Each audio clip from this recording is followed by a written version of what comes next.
जब भी तुम घर में आते हो तब खाली हाथ चले आते हो।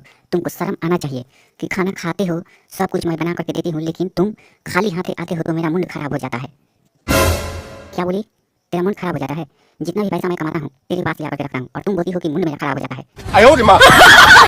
तो और क्या, मेरा मूड खराब नहीं होता है तो क्या होता है? जब भी इधर उधर से आते हो, बाजार से आते हो, तो मेरे लिए कम से कम अंडा हो गया, समोसा हो गया, चॉप हो गया, मटन बिरयानी हो गया, लेकर के तो आना चाहिए। तुमको मटन बिरयानी की लगी है। मैं सोचता हूँ कि मैं कोई अच्छा काम करूँ, कोई बिजनेस में पैसा लगाऊँ, और तुमको मटन बिरयानी आज खाने को दिल कर रहा है, अंडा खाने को दिल कर रहा है। मेरा मूड तो खराब कर दिया तुमने आज, क्योंकि मैं अपने पार्टनर से बोल कर आया हूँ कि इतना पैसा 1 लाख रुपया लगा करके हम दोनों आदमी पार्टनरशिप में बिजनेस करेंगे, और तुम बोल रही हो कोई अंडा लेकर आओ, मटन लेकर आओ, चिकन लेकर आओ। तुम तो खाते खाते पूरा खेत बेचवा दिया। हाँ हाँ, तुम्हारा तो खेत बेचवा ही दिया। तुम तो ऐसे बोलते हो। मैं तुम्हारा क्या खा गई हूँ? क्या खा गई हो? मेरा चैन का सिकड़ी, जो चैन मिला था ससुराल से, वो भी तुमने बेचवा दी। और रोज खस्सी का मटन खाती थी, मुर्गा का मटन खाती थी, और बोल रही हो कि क्या बचा दिया। मेरे से जवान मत लड़ाओ। हाँ हाँ हाँ, तो क्या हो गया? गहना गुड़िया तो कभी भी बेच करके खाया जाता है, फिर खरीद लेना। तुम्हारा बाप पैसा देगा कि खरीद लूँगा? मैं तो अपने 500 रुपया 1000 रुपया रोज कमाता हूँ, कभी काम चलता है कभी नहीं चलता है, और तुम बोल रही हो कि खरीद लेना। आजकल है सोना 50,000 रुपये भरी हो गया है, 10 ग्राम का 50,000, 45,000 हुआ है, और तुम बोलती हो कि खरीद लेना। जाओ तुम ही बाजार और 10 ग्राम खरीद करके लाओ, तुमको समझ में आएगा कि कितना पैसा लगता है। हाँ, और मैं खरीदने के लिए जाऊँगी और तुम घर में बैठ करके चूल्हा चौकी करो। यही अब बाकी रह गया है, दूसरा कुछ बाकी नहीं रह गया है। नालायक कहीं के। मेरे लिए कहीं से जाना तो 2 अंडा और भुजिया लेकर के आना, और मेरे लिए दूध के उठाना कर देना, दूध के। मैं बहुत दुबली पतली हो गई हूँ,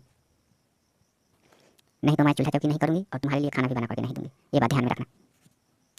हाँ हाँ, जाओ खाना बना करके मत देना। सुबह के समय में मैं तो बिस्कुट खा करके जाता हूँ, पार्ले जी बिस्कुट हो गया या बटर बिस्कुट हो गया, वही मैं खा करके जाता हूँ। कब तुम खाना बना करके मेरे लिए देती हो कि तुम खा करके कहीं जाना?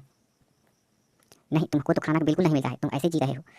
घर में जब भी आते हो तो नौटंकी नाचते रहते हो, दारू पीते हो, शराब पीते हो, गांजा पीते हो। दारू शराब छोड़ दो और दूध का उठाना करो, आधा केजी, 250 ग्राम मैं खाऊंगी, 250 ग्राम तुम खाना। दारू छोड़ूंगा कब? तुम्हारा व्यवहार अच्छा रहेगा तब। सबसे पहले सुबह के समय में कितना दिन तुमको नहाए धोआए हो गया, तुम नहा धोआ करके पूजा भी नहीं करती हो। और मेरा दोस्त के घर के परिवार है, सभी महिला है, औरतें हैं, लड़की है, नहा धो करके पूजा पाठ करती है, उसके बाद कोई काम धंधा रहता है। तुमको तो नहाना धोना लगता है कि पाप लग जाएगा, ऐसा करती हो। ठंडी के मौसम में गर्म पानी करके नहाया जाता है, तुम्हारे घर में बिजली का तो साधन नहीं है। चूल्हे पर कब तक गर्म करती रहूंगी, कब तक नहाऊंगी धोआऊंगी, तब तुम्हारा खाना बना करके दूंगी। लंच के लिए तो तुम्हारे को बाय हो जाता है, पूरा टाकी फूट जाता है। हाँ, मेरे को तो बाय हो जाता है, टाकी हो जाता है, मिर्गी हो जाता है पूरा। तुम तो यही कहोगे अशुद्ध बोली बंद करो। अशुद्ध जब तक बोलती हो तो मेरा मूड खराब हो जाता है, नालायक कहीं के। ठीक है, घर से भाग जा तुम, घर में मत रहना, ये सब मेरा घर है। घर से भाग जाऊँ? तेरा बाप का घर है। अभी चाहूँ तो तेरा झोंटा लसार लसार करके मारूंगा और तुमको निकाल दूंगा यहाँ से बाहर, इतना बदतमीजी तुमने की तो। ठीक है, तो अपने माई के यहाँ चली जाऊँगी। तुम मटन चिकन नहीं लाओगे तो माई के यहाँ चले जाएंगे और वहाँ खा कर मोटा करके अब यहाँ बिल्कुल नहीं आऊँगी। जाओ तुम। ठीक है, रहो, मटन चिकन लाऊंगा, खेत बेच करके लाऊंगा, तुम खाते रहो और मोटा जाओ। उसके बाद में बाबा के लंड खाना तुम, जब पूरा खेत बिक जाएगा तो। जाओ काम धंधा करो, मैं काम करने के लिए जाता हूँ।